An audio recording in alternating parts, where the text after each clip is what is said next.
Convite ao bem. Mas, mas, mas quando fores convidado, vai. Jesus, essa passagem está no Evangelho de Lucas, no capítulo 14, versículo 10. Em todas as épocas, o bem constitui a fonte divina, suscetível de fornecer-nos valores imortais. O homem de reflexão terá observado que todo período infantil é conjunto de apelos ao sublime manancial. O convite sagrado é repetido anos a fio. Vem através dos amorosos pais humanos, dos mentores escolares, da leitura salutar, do sentimento religioso, dos amigos comuns. Entretanto, raras inteligências atingem a juventude de atenção fixa no chamamento elevado. Quase toda a gente ouve as requisições da natureza inferior, olvidando deveres preciosos. Os apelos, todavia, continuam. Aqui é um livro amigo, revelando a verdade em silêncio. Ali é um companheiro generoso que insiste em favor das realidades luminosas da vida. A rebeldia, porém, ainda mesmo em plena madureza do homem, costuma rir inconscientemente, passando todavia em marcha compulsória na direção dos desencantos naturais que lhe impõem mais equilibrados pensamentos. No Evangelho de Jesus, o convite ao bem reveste-se de claridades eternas. Atendendo-o, poderemos seguir ao encontro de nosso Pai sem hesitações. Se o clarim cristão já te alcançou os ouvidos, aceita-lhe as clarinadas sem vacilar. Não esperes pelo aguilhão da necessidade. Sob a tormenta, é cada vez mais difícil a visão do porto. A maioria dos nossos irmãos na terra caminha para Deus sob o ultimato das dores, mas não aguarde pelo açoite de sombras quando podes seguir calmamente pelas estradas claras do amor. Depois dessa leitura, dessa página tão edificante, vamos fazer a nossa prece. Convido a todos, aqueles que desejarem, a fechar os nossos olhos, elevar nossos pensamentos a Deus, nosso Pai Criador, ao Mestre Jesus.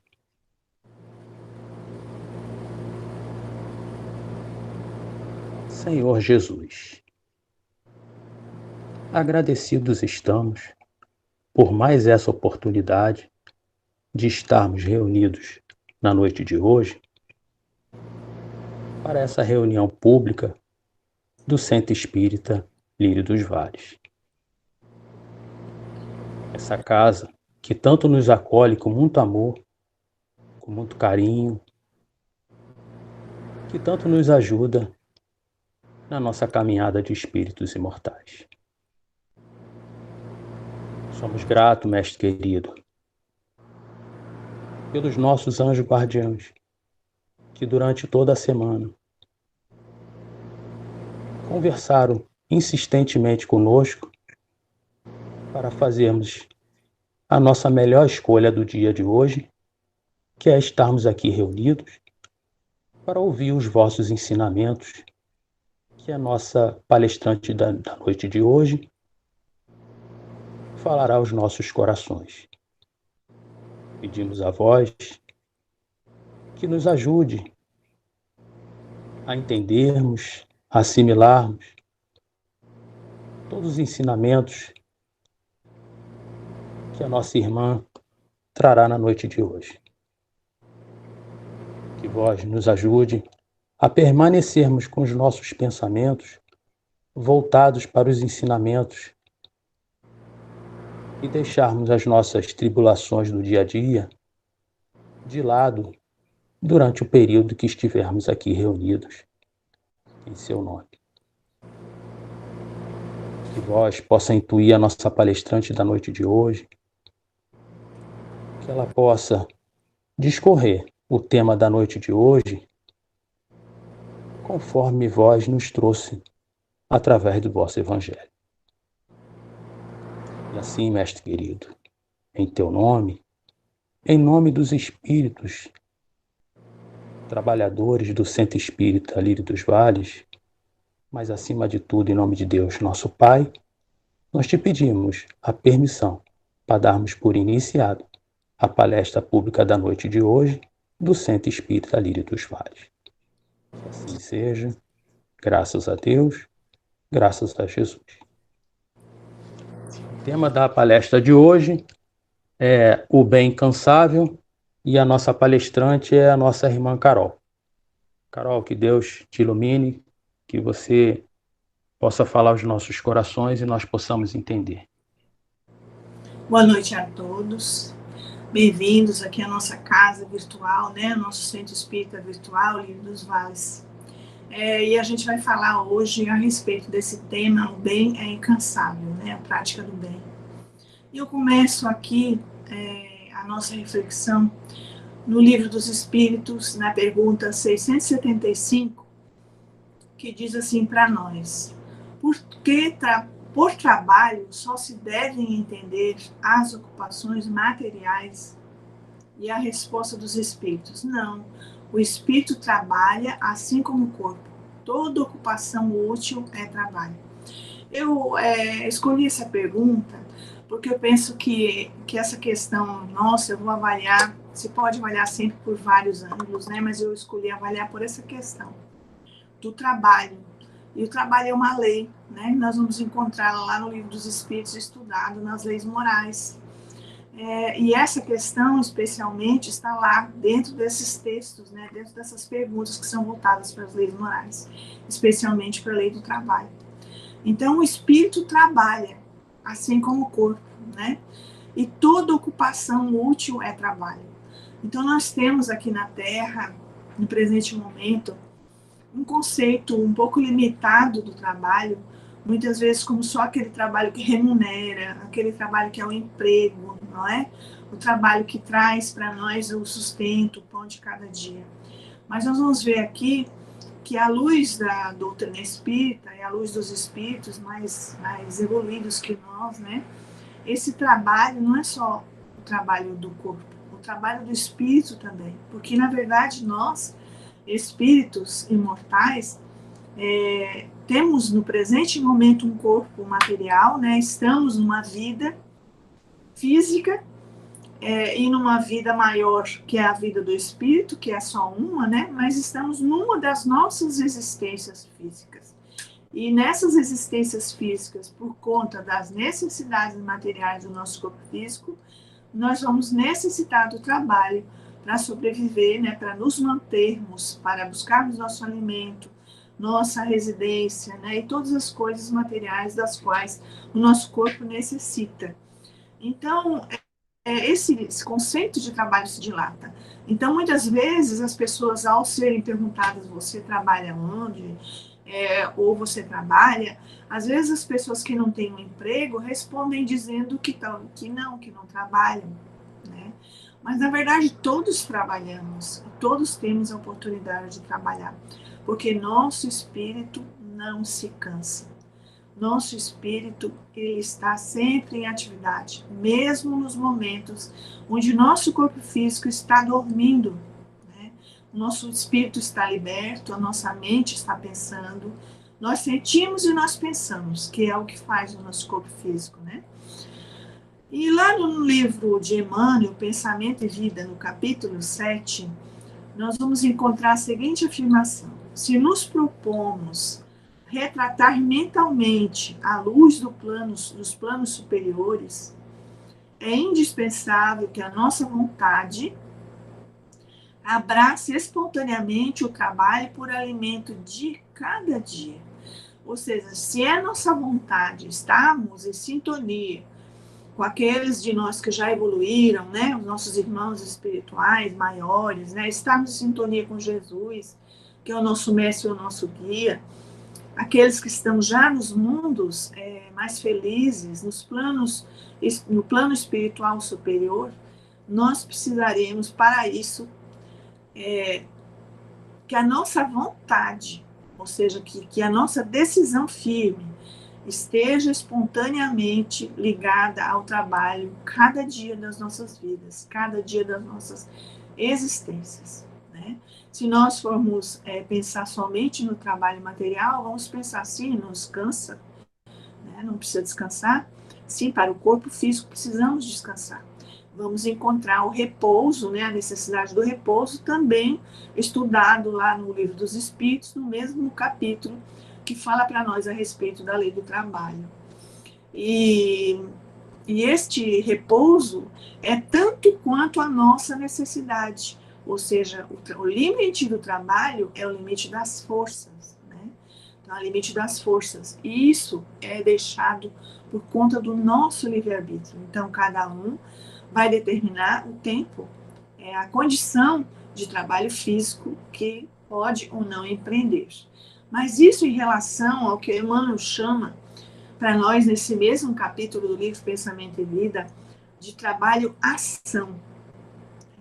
Esse trabalho-ação seria aquele que transforma o ambiente, ou seja, o trabalho que nós realizamos aqui no mundo como encarnados, né, como espíritos que têm um corpo.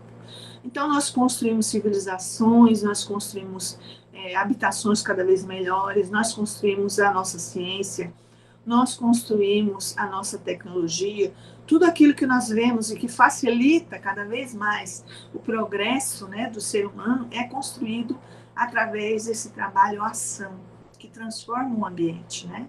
O homem, ele busca até mesmo dominar certos elementos da natureza que, porventura, ocasionem alguma dificuldade para nós buscamos dominar, né? E passamos muitas vezes até do nosso limite, infelizmente, quando causamos malefícios, né? Não somente benefícios, mas malefícios para essa mesma natureza, passando dos nossos limites, sem levar em conta os outros habitantes desse nosso planeta, né?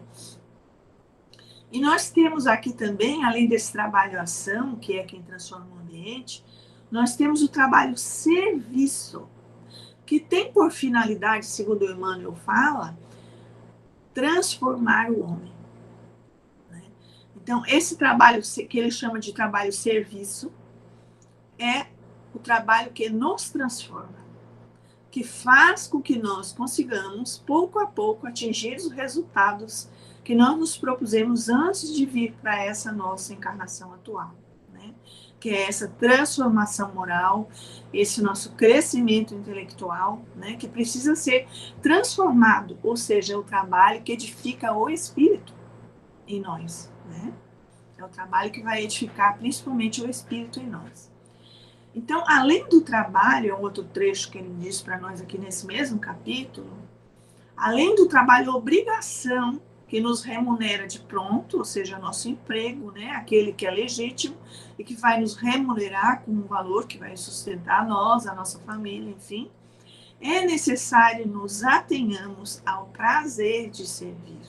Isso nós precisamos desenvolver em nós, essa vontade de sermos úteis, embora não tenhamos com isso nenhuma recompensa material, né, talvez nenhum salário, e podemos também não ter nenhuma recompensa sequer de elogio ou de agradecimento ou de qualquer coisa que venha nos beneficiar diretamente como seres encarnados, né? como nesse mundo material que nós vivemos, mas que nos beneficiará com certeza muito como espíritos, porque nos fará crescer, né? Então, lá no Livro dos Espíritos, na página 643, só assinalo aqui um pedacinho da página, não, na pergunta 643, assinalo aqui um pedacinho da resposta que fala também sobre o tema. Não há quem não possa fazer o bem, né? E não há dia da existência que não ofereça a quem não se ache cego pelo egoísmo oportunidade de praticar. Então, nós teremos sempre condição de fazer o bem. Não existe argumento que alguém possa dar para justificar a sua impotência de fazer o bem. Mesmo sem saúde, mesmo sem condições físicas, muitos conseguem fazer o bem. o bem muitas vezes até do exemplo, da força e da coragem diante de um sofrimento. Né? O exemplo é um bem. O bem, muitas vezes, de um ensinamento que se leva a outra pessoa. O bem de um exemplo de conduta. Né? E o bem, às vezes, somente de um sorriso. O bem de uma atitude nobre que se tome. Né?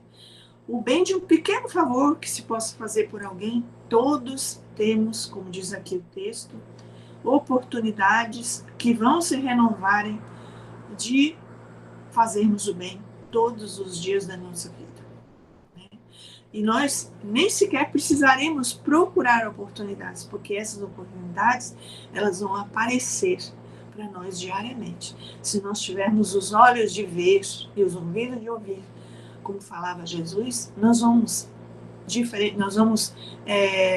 encontrá-las, né? Nós vamos até de encontro a essas oportunidades. E podemos, num momento ainda mais intenso, quando nós adquirirmos mais consciência dessa realidade e dessa necessidade, podemos, inclusive, buscar as oportunidades de fazer o bem no nosso dia a dia. Né? Então, aqui, nós só não iremos de encontro a essas oportunidades do bem, como fala o texto para nós, se nós estivermos cegos pelo nosso egoísmo. Então, o inimigo, aquele que nos prejudica as oportunidades de fazer o bem, não está fora de nós, sempre estará dentro de nós. E esse inimigo se chama egoísmo. Então, é o nosso excesso de amor próprio, né?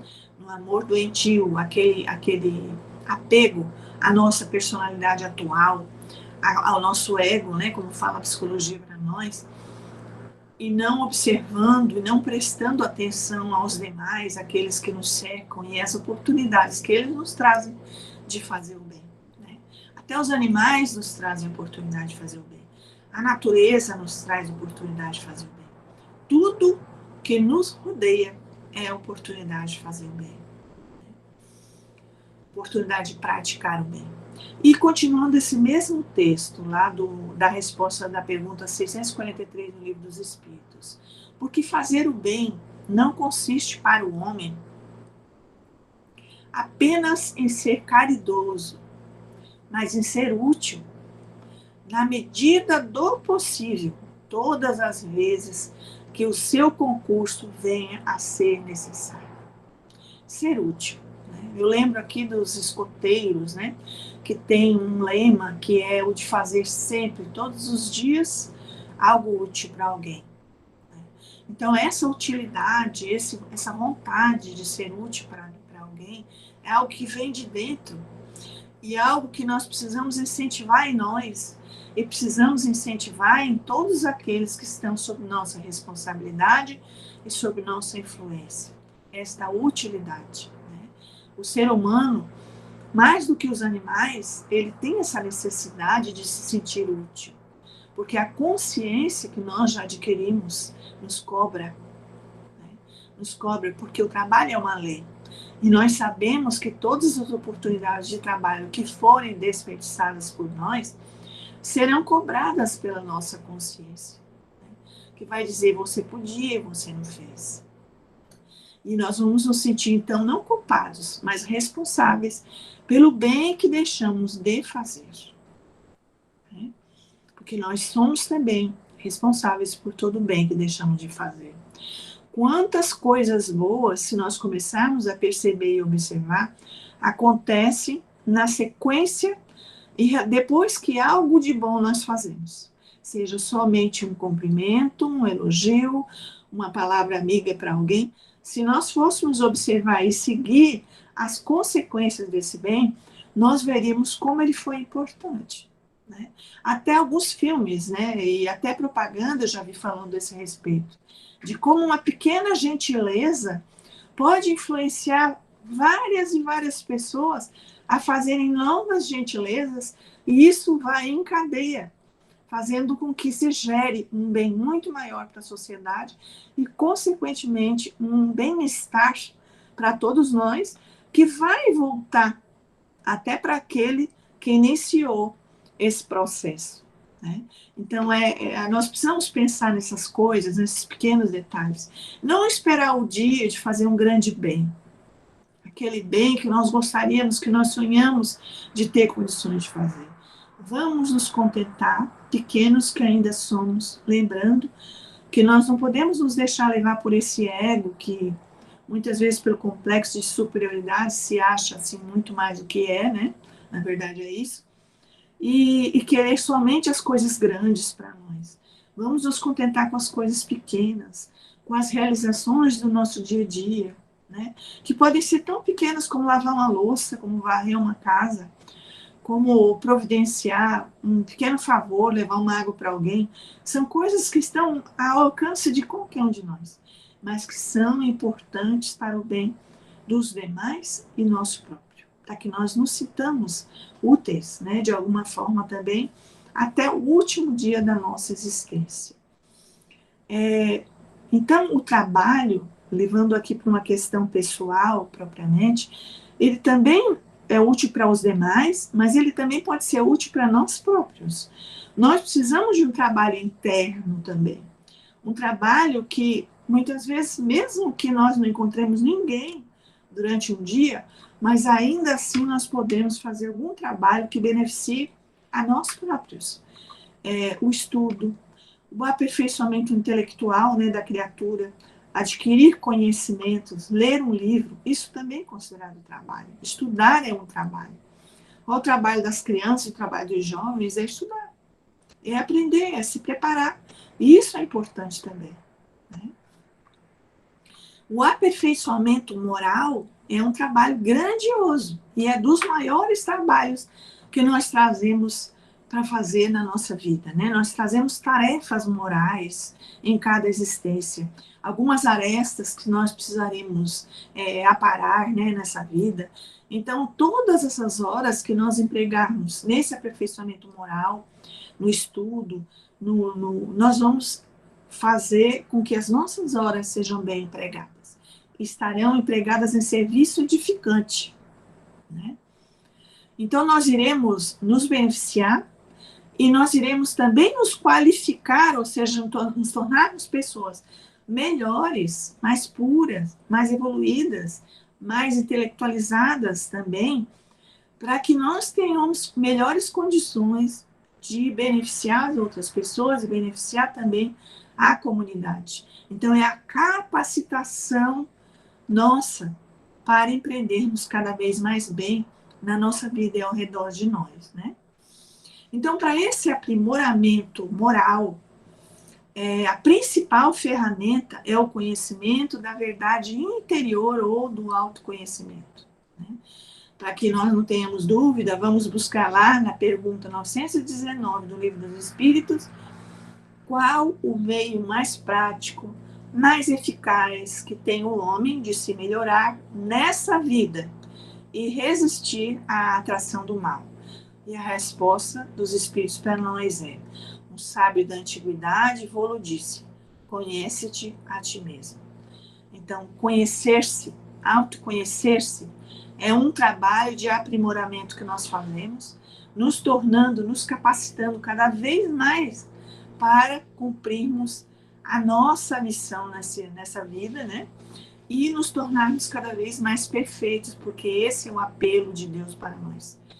Nossas existências físicas, nossas existências no plano espiritual, todas têm esse objetivo por trás, né, que é o aperfeiçoamento, a evolução, o progresso que nós precisamos alcançar. Né? Nós conseguiremos, com esse autoconhecimento, compreender melhor as nuances da nossa existência física. Por que certos acontecimentos na nossa vida? Por que de certos desafios? Por que de certas dores, de certos sofrimentos? Nós vamos conseguir entender. Porque entendendo as nossas mazelas morais, os nossos defeitos de caráter, né? Nós vamos conseguir entender os desafios que nós estamos aos quais nós estamos sendo colocados, né? Por Deus, pela espiritualidade, muitas vezes com o nosso próprio concurso, com a nossa própria escolha, antes mesmo dessa encarnação, que é para testar nossas qualidades morais, que é para burilar nossas más tendências, desenvolver as capacidades que Deus colocou em todos nós e que precisam ser desenvolvidas pelo exercício. E esse exercício é o exercício do trabalho. Exercício do trabalho na sociedade, na comunidade, mas o exercício do trabalho também interno, dentro de nós próprios. E vamos ver a importância disso nesse momento, onde muitos de nós estão ainda, não vou dizer isolados, mas assim, muito em casa, né? Com muito tempo, que usávamos talvez para outras coisas, para nos envolvermos em atividades sociais, hoje não estamos mais com condições de fazer tudo isso. E o convite dessa fase é realmente deste autodescobrimento. Esse tempo a mais que nos sobra, né, que na verdade não nos sobra, porque todo tempo deve ser útil para nós, é o tempo que Deus colocou na nossa vida para que nós tenhamos a condição de agora nos dedicarmos mais a esse autoconhecimento, a essa busca do que nós temos por dentro, né, para conquistarmos os resultados que são esperados de nós ao final dessa jornada terrena. Poderemos falar agora de um convite que faz Jesus para nós, né? Voltando aqui para o Evangelho de Jesus, lá em João 38. E ele fala para nós, o que buscais? Né? O que buscais? Aí nós podemos fazer para a nossa vida, trazendo para a nossa vida, nós buscamos o quê nessa vida? Né? De acordo com o que nós buscamos, nós iremos achar, nós iremos encontrar. Então, se nós buscamos, e isso é uma coisa que nós precisamos fazer nesse processo de autoconhecimento, se nós estamos buscando coisas materiais, satisfação dos nossos prazeres, coisas transitórias, né, teremos talvez a necessidade de passarmos muitas e muitas horas nesse trabalho-ação, nesse trabalho que vai fazer com que nós tenhamos condições materiais para empreender essas nossas pseudo-necessidades, essas nossas necessidades físicas, né?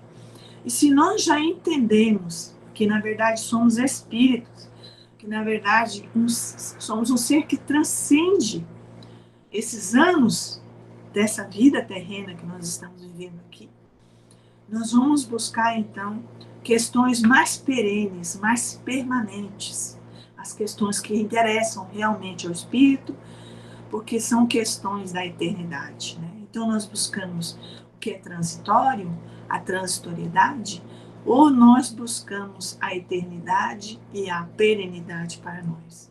Se nós já temos a consciência e a lucidez, né, esclarecida para buscarmos os objetivos que realmente importam para um ser que é filho de Deus, né, para um ser que traz dentro de si todas as qualidades a desenvolver e que sabe que o propósito dessa sua vida e de todas as outras que já teve e que terá é esse, nós vamos buscar as coisas permanentes que são as coisas do Espírito. Então essa transformação moral, esse trabalho no bem será sempre a nossa prioridade. Lá no livro dos Espíritos, não, no Evangelho segundo o Espiritismo, no capítulo 20, o item 5, é uma mensagem do Espírito de verdade para nós, né? Todos devem ler na íntegra, porque esse capítulo traz muito a dizer, especialmente para os espíritas, mas para todos os cristãos. E aí diz assim, ditosos serão os que houverem trabalhado no campo do Senhor, com desinteresse e sem outro móvel, senão a caridade. Desinteresse e sem outra intenção qualquer, senão a da prática da caridade, né? Essa é a grande questão de quem trabalha para o Senhor. Porque se nós trabalhamos dizendo que é para o Senhor, dizendo que é para o Espírito, não é? Dizendo que é para esse Deus interno que nós trazemos dentro de nós, mas o nosso móvel, o nosso objetivo são interesses materiais, esse trabalho não é para o Senhor. Está em desacordo, porque nós não podemos ao mesmo tempo servir a Deus e a Mamon, como ensina Jesus para nós, né? Mamon significando aí as coisas materiais, as coisas transitórias e impermanentes desse mundo material. Então, servir a Deus com desinteresse e sem outro móvel senão a caridade. Nisso consiste aquilo que nós devemos buscar nesta vida, né? Ainda no pensamento e vida, Emmanuel fala para nós: nos ciclos mais elevados do espírito, o trabalho não é imposto. A criatura consciente da verdade compreende que a ação do bem é ajustamento às leis de Deus e ela se rende por livre vontade.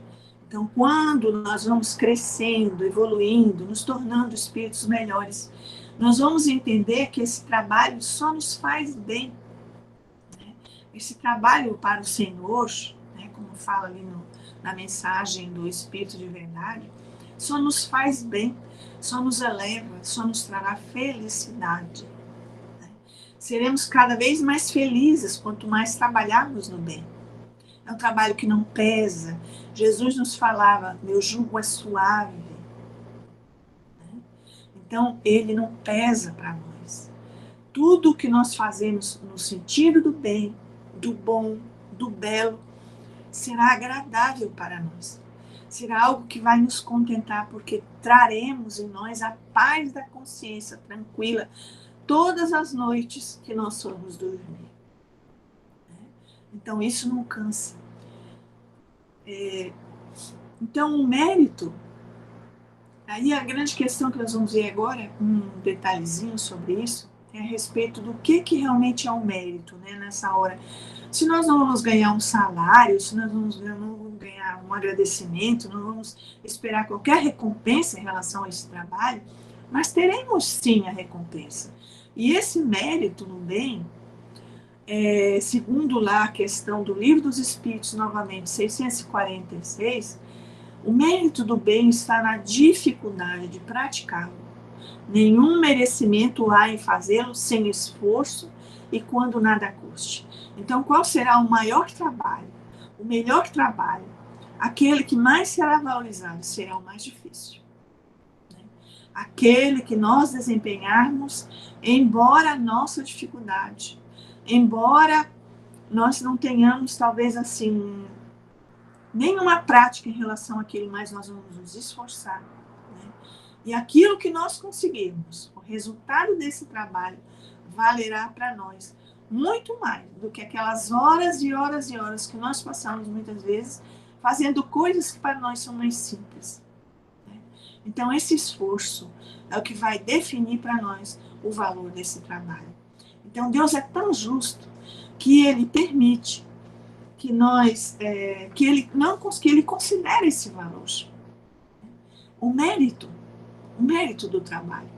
Ele não diz para nós, como nós seres humanos, olha, trabalhe 10 horas e ganhe 10 vezes mais do que alguém que trabalha 1 hora. Ele diz para nós, vai depender do seu esforço, vai depender do seu empenho, vai depender do grau de dificuldade que terá esse trabalho para você desenvolver. E o seu salário, vamos dizer assim, o seu ganho será maior conforme o grau de dificuldade. Um exemplo para nós muito claro, que também está lá nos Evangelhos de Jesus, é o óbolo da viúva. Né? Ele salienta que foi muito mais difícil para ela, que é muito mais meritório. Aquelas moedinhas que ela deu, né, que fazia falta para ela, fazia falta na casa dela, do que muitas vezes a fortuna que o rico deu. Então, é o esforço que realmente diferencia para nós o valor de cada trabalho. E que a gente preste atenção em relação aos nossos companheiros também, né, de jornada, que muitas vezes dão 15, 20 minutos de esforço, mas um esforço intenso, né, que vale muito. E outros, talvez menos, e a gente remunera da mesma forma, né, remunera no sentido de dar valor, né, de valorizar, né, inclusive em relação às nossas crianças. A gente precisa premiar o esforço, o mérito, porque assim Deus faz conosco. Né? Então, esses desafios, que são os trabalhos que nós temos, né, principalmente os na seara do Senhor, fazem com que nós desenvolvamos as nossas qualidades. E a cada vida, nós vamos então exercitando algumas delas, mais que outras, e vamos aclarando algumas arestas.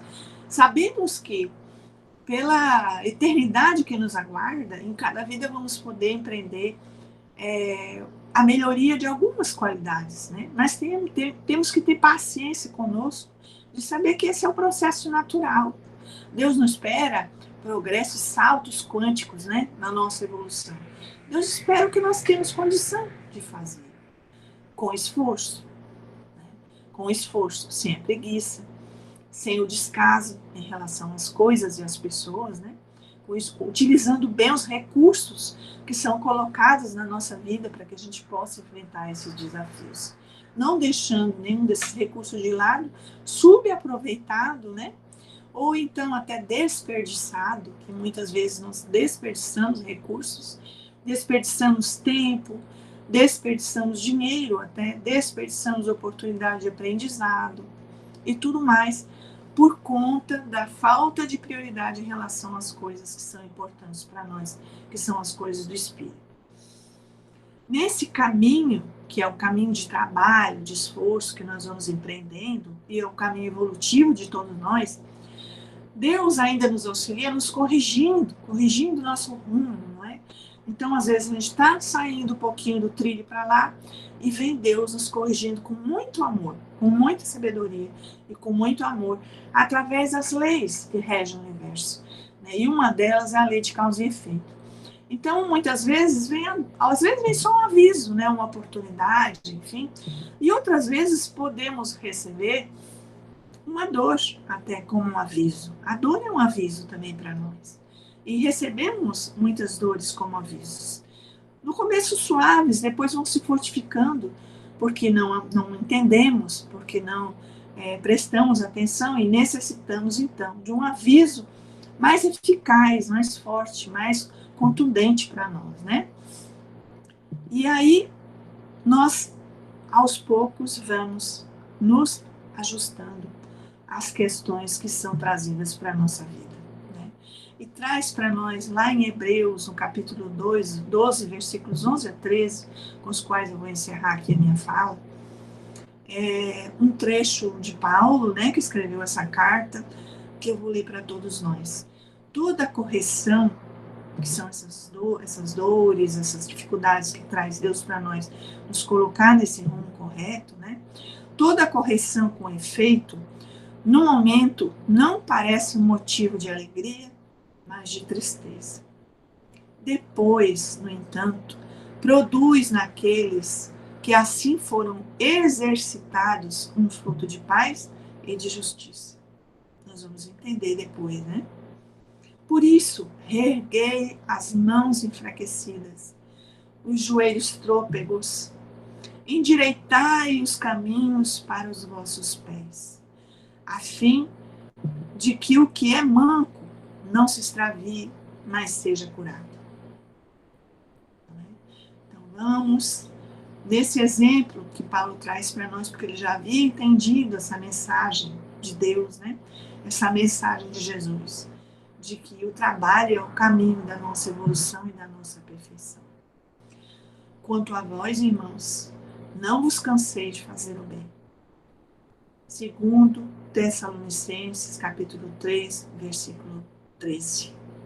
Fiquem em paz.